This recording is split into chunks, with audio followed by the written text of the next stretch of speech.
안녕하십니까? 5월 14일 금요일 인도네시아 헤드라인 시작합니다. 첫 번째 소식입니다. 인도네시아 코로나19 확진자가 총 172만 3,596명으로 늘어났으며 이 중 사망 47,465명, 완치 158만 207명으로 집계되어 2.8%의 치사율을 보이고 있습니다. 인도네시아의 코로나19 1일 확진자 수는 5,000명 수준에서 크게 증감을 반복하고 있습니다. 보건부 장관은 인도네시아에서 발견된 코로나19 변종 바이러스는 총 24건에 달한다고 발표하였습니다. 영국발 변종이 13건, 인도발 변종이 10건, 남아공발 변종이 1건입니다. 변종이 발견된 지역에서는 추가 감염을 막기 위해 지역 단위와 마을 단위로 감시를 강화하고 있습니다. 해당 이중 변종 바이러스 3가지가 퍼진 나라들은 영국, 사우디아라비아, 아프리카, 인도 및 말레이시아이며 코로나19 대유행이 지속적으로 관측되는 만큼 개개인들은 감염되지 않게 주의를 다해야 한다고 강조하였습니다. 보건부 장관은 정부가 제공하는 각종 방역 프로그램에 적극 참여해주고 마스크 착용, 손 씻기 및 사회적 거리두기를 유지해달라고 호소하였습니다. 인도네시아 산업부는 산업협회 회원들의 도움으로 인도의 코로나19 환자 치료를 위한 산소통을 제작하여 보냈습니다. 산소통은 40리터 크기로 제작되었으며 총 3,500개를 보낼 예정입니다.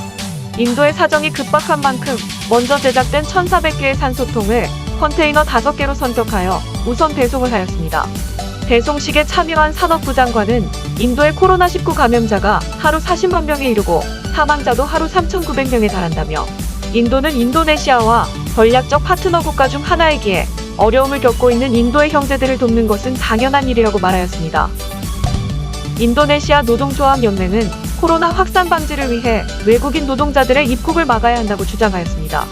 노동조합 회장은 옴니버스법에 따라 들어오는 외국인 노동자들의 과거 이력에 대한 정보 수집이 없으며 특히 중국, 인도 등 코로나19 대유행을 겪고 있는 나라에 외국인 노동자들은 반드시 막아야 한다고 주장하였습니다.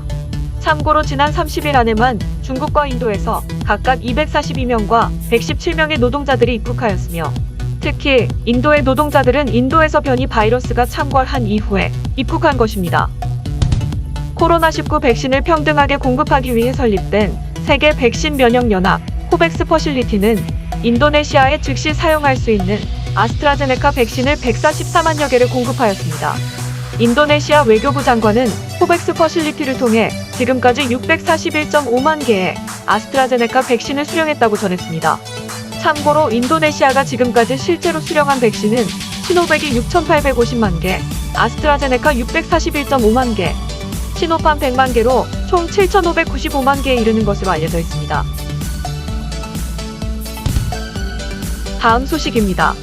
인도네시아 산업부 장관은 할랄 산업을 활성화하기 위해 세랑시에 위치한 치칸데 산업단지의 할랄 산업단지를 구성하고 개발에 박차를 가할 것이라고 밝혔습니다. 해당 산업단지는 인도네시아 최초의 할랄 산업 통합단지가 될 것이며 총 500헥타르의 규모가 될 예정이라고 말했습니다. 앞으로 할랄 산업단지에는 산업공정통합시설, 연구개발센터, 식품기술 폴리텍, 할랄 품질관리 시스템, 이슬람 금융자금지원기관, 항만 세관시설 등이 들어설 예정입니다. 건설은 5년간 총 3단계로 계획되어 있으며 1단계는 면적 150헥타르에 해당하는 규모이고 2단계에도 150헥타르, 마지막 3단계에는 200헥타르의 면적을 건설할 계획입니다. 이 중 1단계 150헥타르에 대한 건설은 이미 2019년 10월에 시작되었습니다. 산업부 장관은 대기업들이 해당 산업단지 입주 중소기업과 시너지 효과를 내도록 독려했으며 세계 각지에 있는 할랄 단지들과도 글로벌 할랄 네트워크 구축의 계약을 체결하였다고 밝혔습니다. 다음 소식입니다. 자신들을 세픽데데라고 칭하는 파푸아 뉴기니의 한 단체가 서부 파푸아 분리주의 단체를 방어하기 위해 인도네시아 군대와 싸울 준비가 되었다고 선언하였습니다. 이에 대해서 파푸아 뉴기니 정부는 해당 무장단체가 파푸아 뉴기니를 대표하지 않는다고 발언하였으며 해당 그룹은 범죄단체와 다를 바 없다며 정부 기관에서 조사에 착수하였다고 말하였습니다. 파푸아 뉴기니 국방부 사령관은 파푸아 뉴기니 국민이 인도네시아 내부 문제에 관여해서는 안 된다며 만약 국가의 방침을 어기고 이웃나라인 인도네시아로 이동할 시 이는 분명한 범죄라고 경고하였습니다. 이어 인도네시아와 군사적 마찰을 일으킬 위험이 있는 단체에 대해서는 불법 세력으로 규정하고 처벌할 수 있는 집행기관과 법이 있음을 강조하였습니다. 파푸아 뉴기니 경찰청장도 해당 무장단체는 범죄 조직에 지나지 않는다며 범죄가 성립될 시 관련된 형법 조항을 준수하여 대가를 치르게 될 것이라고 말하였습니다. 이어 국가의 주권은 물론 인도네시아와의 관계를 해치는 해당 무장단체의 전쟁 발언은 이미 잠재적 범죄 집단으로 보인다고 평가하였습니다. 참고로 무장단체 이름인 세픽은 인도네시아령 서부 파푸아와 파푸아 뉴기니를 잇는 강의 이름입니다. 다음 소식입니다. 자카르타 중앙경찰본부에서는 유통 직전에 마약 310kg을 압수했다고 공개하였습니다. 310kg은 약 1억 명의 사람이 동시에 투약할 수 있는 매우 많은 양입니다. 마약류를 단속하는 조사관은 이번에 압수한 마약은 이란에서 제조되었으며 나이지리아를 통해 유통되어 5월 11일에 자카르타 항구를 통해 들어왔다고 밝혔습니다. 해당 마약의 생산지는 이란이지만 이 모든 유통 과정을 관장한 것은 나이지리아 출신 마약상들이라고 경찰은 보고 있습니다. 자카르타 경찰은 여러 정보원들을 통해 사전에 마약이 해상을 통해 들어온다는 첩보를 받아 조사를 시작했으며 용의 선박이 자카르타 항구에 마약을 하역하고 자카르타 중앙에 위치한 한 호텔로 운반한 것을 확인한 후 현장을 덮쳐 2명의 인도네시아인 마약상을 체포하게 되었습니다. 이들은 현행범으로 즉시 구속되었으며 마약법 제115조 2항에 따라 기소될 예정인데 유통한 마약의 양이 많은 터라 사형 판결을 받게 될 것 같다고 관계자는 예상하였습니다. 참고로 작년에 마약과 관련하여 사형을 선고받은 사람은 총 101명으로 이 중에 3명은 이란인, 1명은 파키스탄인입니다. 하지만 인도네시아도 사형제도에 대한 반대 여론이 높아 2016년을 마지막으로 사형 집행이 되지 않고 있습니다. 다음 소식입니다. 인도네시아 국영통신회사 텔콤셀은 최대 승차 대행업체인 고잭에 추가로 3억 달러를 투자한 것으로 알려졌습니다. 이번 투자는 양사의 디지털 서비스를 통합하여 더 많은 기회를 모색할 계획으로 진행되었습니다. 특히 두 회사는 인도네시아의 디지털 라이프 스타일을 구축하고 여러 기업들의 디지털과 관련 솔루션을 제공하며 디지털 관련 기술 인재들을 더욱 양성하는 공동의 목표를 공유하였다고 밝혔습니다. 텔콤셀 최고 경영자는 이번 추가 투자로 디지털 인프라의 선진화를 목표로 디지털 기술 혁신을 통해 사회 문제에 대응하겠다고 밝혔습니다. 고잭 공동대표는 이번 제휴로 디지털 변혁이 가속화되고 인도네시아가 동남아 디지털 경제의 진정한 리더로 자리매김하기를 기대한다고 언급하였습니다. 텔콤셀의 고잭에 대한 투자는 2020년 11월부터 이루어졌으며 당시에는 인도네시아의 중소기업들이 디지털화를 가속화하는 데 초점을 맞췄습니다. 다음 소식입니다. 인도네시아 자동차 산업협회는 2021년 4월에 판매된 자동차 순위에 대한 보고서를 발표했습니다. 4월에 판매된 신차는 총 79,499대이며 이 중 일본 기업에서 판매한 자동차는 총 76,783대로서 96.6%에 이릅니다. 이 중 토요타가 25,902대로 가장 많았으며 이어 다이하츠, 혼다, 미쓰비시 순으로 각각 10,000대 이상씩 판매하였습니다.